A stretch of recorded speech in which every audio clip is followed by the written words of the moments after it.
السلام عليكم. اليوم سويت سمك شوي بالفرن بس شنو يجنن. شوفوها هاي الجمال كله.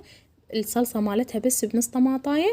يلا ضغطونا على الشاشة مرتين واشتركوا بالقناة حتى يوصلكم كل شي جديد انزله. هسه خليكم ويا الوصفة وشوفوا لي الطراوة والجمال مال السمك الشوي ونسويه بالبيت ونظيف.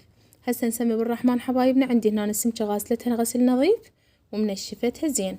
هنا حبايبنا راح اسوي بيها هيك فتحات على مود تدخل بيها الحموضة والملوحة.